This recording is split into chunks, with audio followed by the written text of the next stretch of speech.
You know what that means? The Godfather song. That means the Godfather is coming on. Senate Minority Leader of Virginia, Democrat Dick Saslaw. We call him the Godfather. And he says he's going to go nuclear. Welcome to the John Fredericks Radio Network, trucking the truth across America. Yes, we're broadcasting live from your nation's capital. Yes, we're in the middle of swamp. And I am your Godzilla of the truth in America. Well, if you live in Virginia, there's no budget. They only have one job in there. When they go to the General Assembly, that's to get a budget. And what's the holdup again? Well, Medicaid expansion. Why is it a holdup? Because Senate Republicans are holding the budget up because, for whatever reason, they don't want to give 400,000 people the access to health insurance who work, and they fall in the gap. They make too much money to qualify for Obamacare.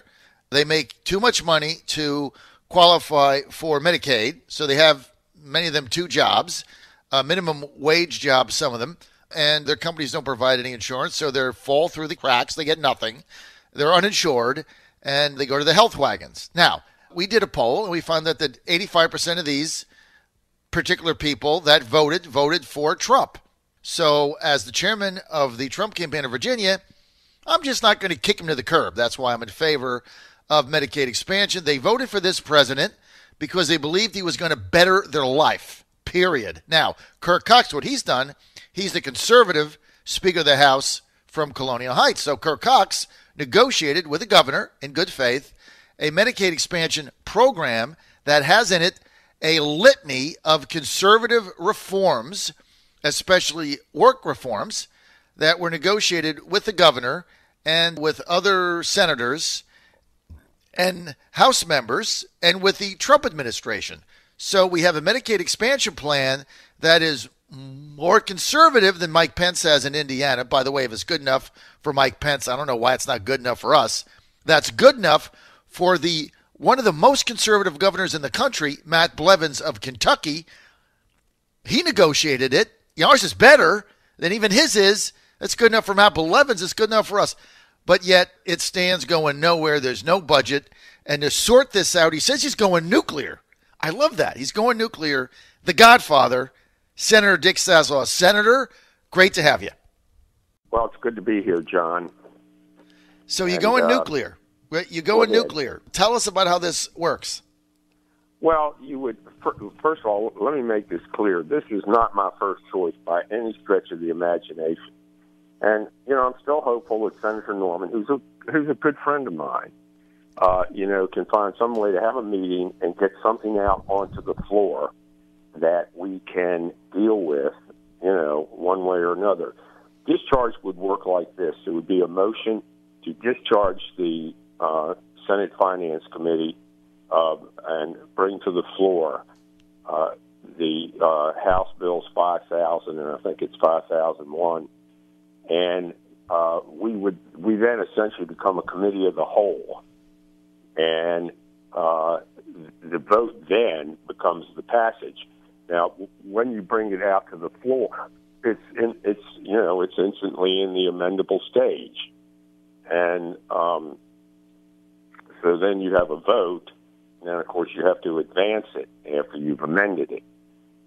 So this would, then we'd be able to put Medicaid expansion and things like that. The object would be to try to create a bill acceptable to the House that they would accept when, we had 21 or more votes, and then it goes straight to the governor. There's no conference. And there may be some tweaking, and that's something you could work out with the Senate conferees and the House conferees with the governor. Again, like I said, it's not my first choice. I'd prefer to do it the conventional way, and that probably has not been totally ruled out. But I understand the situation, that the one of the chairs finds himself in. So anyway, that's where it is. You essentially you're taking the bill away from the committee, and now you're putting it before the whole Senate to act as that committee. What does it take? A majority of those voting. A majority of those voting when it's out, but how do you get it out of there? I'm still unclear of how do you wrest it out? Then, okay, so now we brought it out onto the floor. Right. We can do one or two things now. Okay. We can amend it. Okay, you understand what I'm saying by that? Mm-hmm. We can amend it. Remember, it's coming out of committee with Medicaid expansion already in it. Right. So there may be a couple of things that we would like to see in there. We would work on that this week with the House appropriations people to see, what's doable, what's not, and then reach an agreement with them this week. That would be reflected in that bill, and then there would be a vote ultimately to send it, and you need 21 on that vote, and the lieutenant governor can't break any ties on that vote to send it to the House. If the House then accepts our changes, then if the House accepts our changes, then it goes to the governor. If the House, if we made no changes to the bill, not a period or a comma, it would go straight to the governor, not back to the House, straight to the governor for his signature. Because the House has already signed amendments. The House has already approved it. So it would seem to me, if you get this to the floor, Senator Dick Saslaw, with the Medicaid expansion in it, it would seem to me, just as a layman looking at this, that you would only do an amendment to placate one or two of the Republican senators you're going to need to vote for this bill with the 19 Democrats. Other than that, if they would just vote for it as is, you wouldn't amend it. If you did it that way, if you voted for it as is, it then goes directly to the governor. It's going to go back to the House, no conference, no anything. If you amend it, it's got to go back to the House. If you amend it, then it has to go back to the House. If they vote to accept it, it then goes immediately to the governor. But it would seem to me that the only incentive to make any amendments to this is to placate either Frank Wagner or Emmett Hanger, two Republican senators who favor Medicaid expansion in the budget, but have certain situations that they're not comfortable with. And we're trying to do, we're trying to do just that without upsetting the apple cart. Right. You have this thing over the provider assessment. How to write that. There's a couple of tweaks, but we hope to get everything resolved this week. Senator, I assume you have talked to both your colleagues on the Republican side, Senator Emmett Hanger and Senator Frank Wagner, about how they see this. And Senator Norman. Well, what has Tommy said? Well, he's in a tough slot, and I fully understand that. I understand his position, and he understands, mine. And, maybe we may be able to get it worked out. Maybe we can't. But, anyway, we'll see. Well, here's the alternative, and this is what I keep telling people. Well, first of all, there's no more intellectual or monetary argument against expanding Medicaid. I said that at the beginning, and I've been saying it for now, 8 months. It doesn't make any sense. The only people opposing it are the Heritage Foundation that puts a white paper out that gets, paid by whatever those right-wing think tanks are. It makes no sense. But more important here, let's say your scenario fails and we don't have a budget. Well, there's nothing stopping the governor, Senator, and tell me if I'm right, there's nothing stopping the governor from sending his own budget down or sending his own amendment down. He could call us in the special session and do just that. Now, keep in mind, he would be pretty insistent on that, or he could amend another bill, I guess, although it's hard to amend any other bill with a budget. But that is a possibility. But we're hopeful that we can get things to the floor by Tuesday at 3:30 through conventional means. That's the first choice of everybody. Well, maybe not everybody, but most people. Well, that's the first choice, and to do this the right way would make the most sense. And that's correct. Here's a comment you made. You said, if we do this, it's going to irrevocably change the Senate of Virginia. Tommy said that it would this is the bastardization of the Senate tradition to score a political win. But this is not a political win. This is not for politics. You're trying to pass a budget. And they won't let the budget get voted on. So what do they be about politics? I don't agree with that statement. This is about keeping the government running, and that's number one. And number two, medical coverage for probably somewhere between 300 and 350,000 people. So right now, this budget with Medicaid expansion is stuck in the Senate Finance Committee. That's correct, and it's balanced. It's just stuck there. In fact, given all these new numbers, we're probably going to have some surplus to go with, but some of that's got to go back to reserve to rebuild the rainy day fund. Well, and of course, you're getting that surplus because of the booming Trump economy. So, that's that economy's been started booming. Around 2013. The booming Trump economy, which has bailed you out.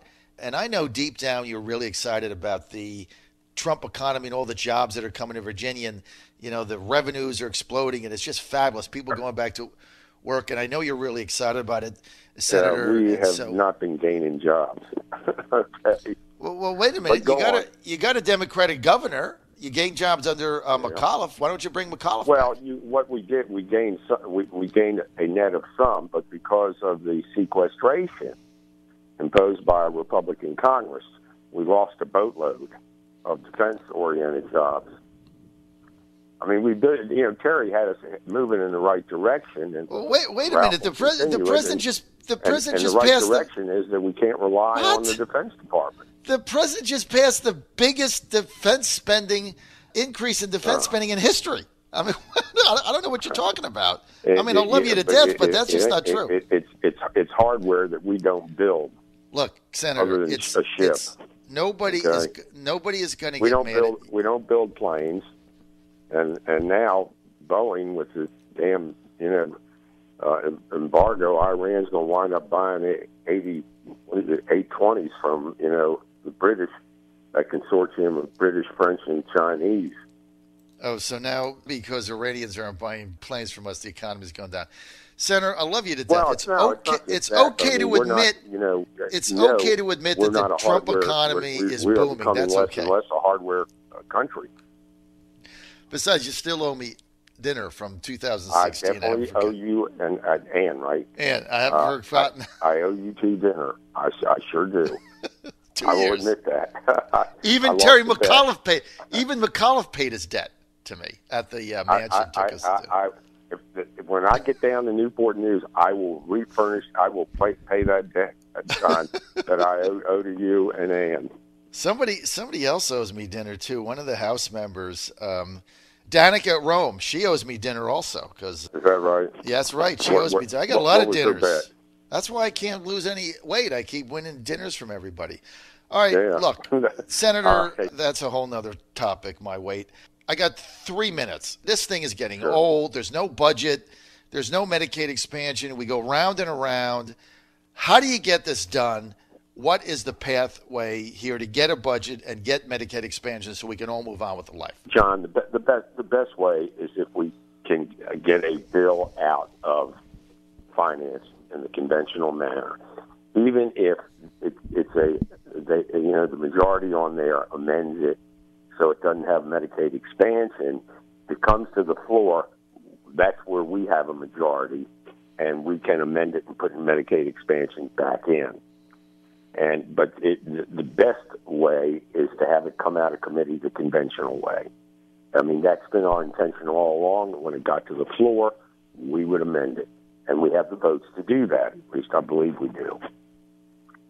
So you've talked to Tommy Norman. Have you talked to Emmett Hanger on this, who is co-chair of that committee?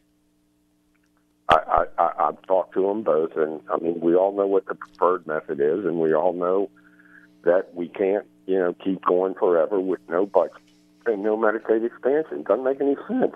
Doesn't make any sense. Got 32 states that have already bought into this process. Doesn't make any sense, including Mike Pence. I know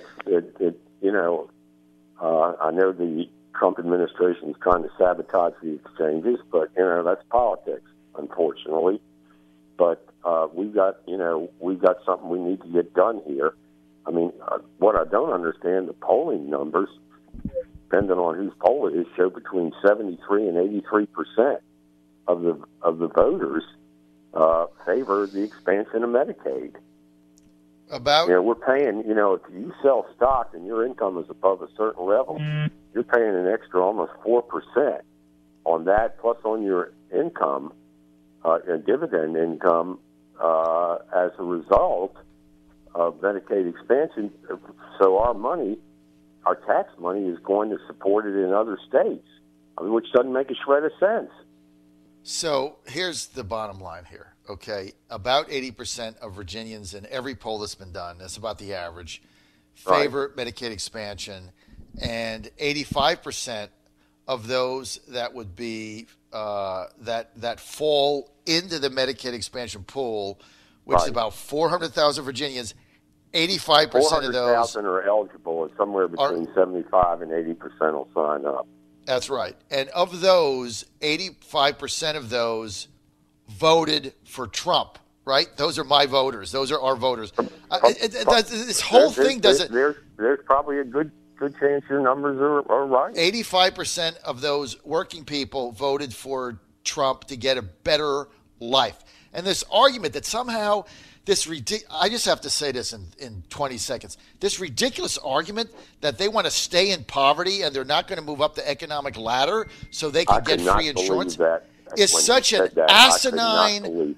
It is an asinine argument, and it's affrontive. These people are working their tail off to get ahead. It's so stupid. I got to go. Senator Saslaw, you're going to have to go. You're going to have to go. You're going to have to go nuclear. John Fredericks Radio Network, Trucking the Truth.